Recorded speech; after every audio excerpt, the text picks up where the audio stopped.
show is the most addictive program on television, My Kitchen Rules. Last night, father and son duo Mike and Tak, or Dog and Dog as we like to know them, left the show, which made way for, I think it was Eve and Mutton Chops, as I like to call him. Pete Evans, the judge, one of the judges from Kitchen Rules, is here. Hello. Hello. What's with the mutton chops? I don't know. That's his personal choice. That's his thing. You don't We say... all have our thing. What's your thing? I don't know. I could get Mutton a pair chops of mutton chops. mutton chops as I well. choose not to grow them as luxuriantly as he has. Snap. But I don't remember any of their names. I do this on purpose because they're just grist for the mill. So there's mutton chops. There's Gurney Face. Who's that girl with the crazy face? She makes. Xana. Is that her name? She makes mental faces all the time. She pulls a rough head all the time as if someone's passed a bit of wind in her face. And then there was Duck's Nuts. Well, I tell you what, it would be a pretty boring show if everyone didn't have facial expressions or mutton chops. Yeah. Well, You know? that's true. Maddo and I have been doing this for 7 years, and what excites us about it is the journey that these guys take. And I don't like to use the journey, but there's no other word to describe what happens when they start to the teams that get to the semi-finals, for instance, the last four, is they just develop so much as cooks, and they never look at food the same way again. It's brilliant for a judge because you know that these people have got on a massive education about what food is. And for us, it's very rewarding. Can I ask you this question? Last night, the rice puddings went all over the floor. In my home, I'd have scooped it up. I've actually spilt potato salad at people's feet when they've been my guests, and I've scooped it up and served it to them. I was there. You said eat it off the floor.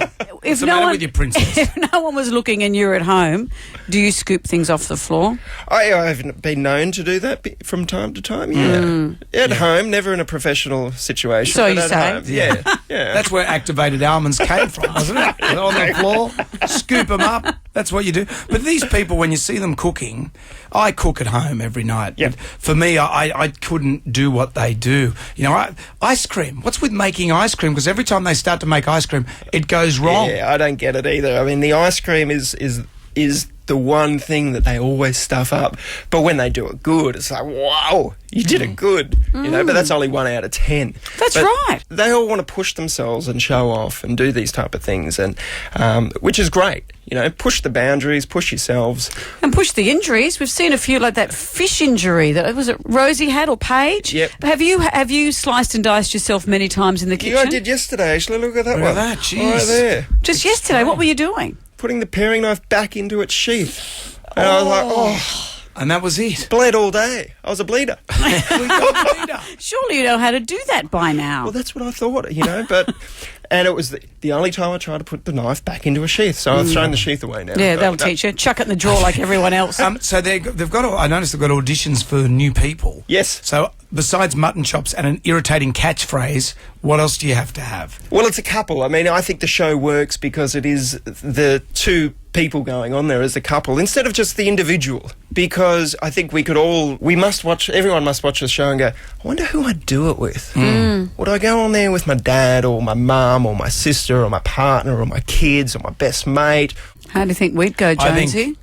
I think we would fight over 2-minute noodles. We would fight 2-minute noodles. opening the drawers to get something out. You'd complain about how I was doing it. Yeah, wouldn't it? We cooked together. Remember that? There's a thing on YouTube, and I spanked Amanda with a spoon. And I burst into tears. It really hurt. And that's on YouTube. You can see that now. Do you know how to say babe or dog? He'd call me Toots, We probably. would be so good at the irritating catchphrases. I'd have to come up with something. I think you've got a lifetime to draw on. But we're casting for season 8. So There you if go. you've got a passion for food and you've got a great team and you're colourful and you want to win this, I mean, it does change people's lives. And at the end of the day, it's a fun adventure for people when they do come on this. And they all say the same thing, that their cooking went from good to great if they get through the first couple of rounds. Good, eh? But they all have a great time too. And if you just want to sit next to Manu, then come on. I think we should go for women with facial hair next time. Well, there you go.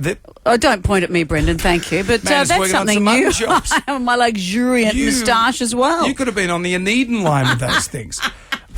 My Kitchen Rules at 7:30 tonight on Channel 7. Peter Evans, always great to see you. Thanks, guys.